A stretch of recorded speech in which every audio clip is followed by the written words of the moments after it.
সুবাড্ডা খাল সবচেয়ে জনগুরুত্বপূর্ণ। আমাদের নির্বাচনী যে প্রতিশ্রুতি বা অঙ্গীকার সে অনুযায়ী আমরা আজকে এই খাল যে পুনঃখননটা হচ্ছে, এটা একটা চলমান প্রজেক্ট।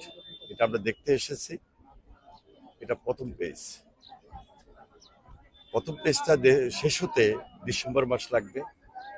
তবে এটার যে বেনিফিট আমরা যেটা নিতে পারবো সেটা হলো আসল। এই বেনিফিটটা নিতে গেলেও কিছু চ্যালেঞ্জ আছে। এই কাজগুলো আমরা আমাদের যে মন্ত্রণালয়, এই মন্ত্রণালয়ের মাধ্যমে আমরা সমন্বয় করব এবং এলাকাবাসীর প্রয়োজনে আমরা খুব দ্রুত চেষ্টা করছি যে আমাদের মন্ত্রণালয়ের পাশাপাশি স্থানীয় সরকার মন্ত্রণালয়কে অ্যাড করে আমরা যেন পাশে ড্রেনের ব্যবস্থা বা সুয়ারেজ লাইনের ব্যবস্থা আমরা করে দিতে পারি। খুবই জনগুরুত্বপূর্ণ বিদায় আমরা আজকে সবাই এখানে এসেছি।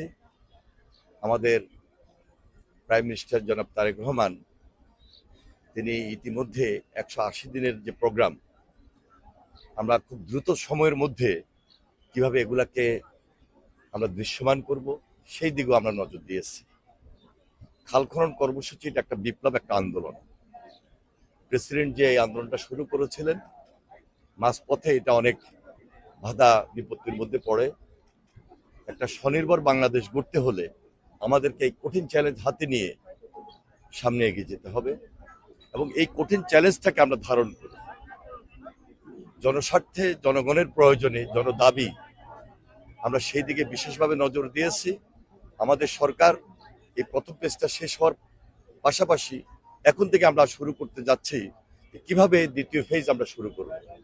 তাহলে আমাদের জনসাধারণ উপকৃত এবং সম্পূর্ণ যে সুবিধাটা পাবেন সেই দিকে আমাদের বিশেষ নজর দেওয়া। আজকে আমাদের প্রতিমন্ত্রী সাহেব উনি এসেছেন, আমাদের সচিব সাহেব এসেছেন, আমাদের এক্সপার্ট টিমের যারা রয়েছেন এই মন্ত্রণালয়ে তারা রয়েছেন এবং বিশেষ করে বাংলাদেশের সশস্ত্র বাহিনী ওনারাও আমাদের সঙ্গে সর্বাত্মক সহযোগিতা করে কাজ শুরু করেছেন। আমি সবাইকে আন্তরিকভাবে ধন্যবাদ জানাই এবং আমাদের এই অত্র এলাকার যারা জনসাধারণ রয়েছেন, উপকারভোগী, সুবিধাভোগী যারা রয়েছেন, আমি তাদেরকে বলবো এই প্রকল্পটি সম্পন্ন করতে গেলে আপনাদের বিশেষ সহযোগিতা প্রয়োজন। কারণ এখানে অনেক জায়গায় আপনারা লক্ষ্য করেছেন যে বাঁধ সৃষ্টি করা হয়েছে এবং বর্জ্য এমনভাবে ফেলা হয়েছে যে এখান থেকে যদি আমরা এগুলো দূর না করতে পারি তাহলে আমরা পুরো সুবিধাটা নিতে পারবো না। অনেক জায়গায় অবৈধভাবে অনেক দোকান, বাড়িঘরও নির্মিত হয়েছে। সবকিছু মিলে আমাদের জনস্বার্থে সবার সঙ্গে আলোচনার সাপেক্ষে পাশাপাশি আপনাদের সহযোগিতার মাধ্যমে আমরা সব কিছু নিষ্পত্তি করতে চাই, সমন্বয় করতে চাই এবং সম্পূর্ণ উপকারটা নিতে চাই। আশা করি আমরা এই প্রোগ্রামটাকে, এই প্রকল্পটাকে চ্যালেঞ্জ হিসেবে নিয়েছি এবং এই এলাকার স্বার্থে আমরা সেই চ্যালেঞ্জটাকে গ্রহণ করে সুবিধাটা জনসাধারণের মাঝে পৌঁছে দিতে সক্ষম হব। সবাইকে অসংখ্য অসংখ্য ধন্যবাদ। আশা করি হবে না বিদায় আমরা জনস্বার্থে খুব গুরুত্ব দিয়েছি।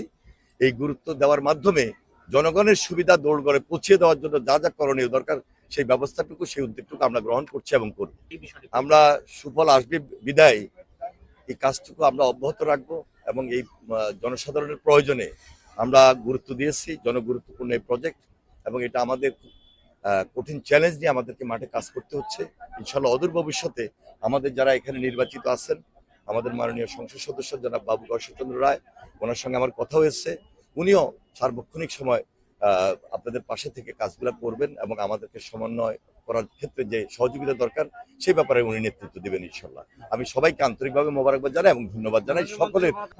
এটা শুধু কেরানীগঞ্জ না, এটা সারা বাংলাদেশে আছে। এই যে একটা কঠিন চ্যালেঞ্জ যে কথা বলেছি, এই চ্যালেঞ্জ নিয়ে আমাদেরকে আগামী 5 বছর সবার সঙ্গে এমনভাবে একটা পারস্পরিক সমন্বয় ঘটাতে হবে যেন ওনারাও আমাদেরকে সহযোগিতা করেন, আমরা যেন ওনাদের এই কঠিন চ্যালেঞ্জগুলোকে ওভারকাম করতে পারি। ধন্যবাদ।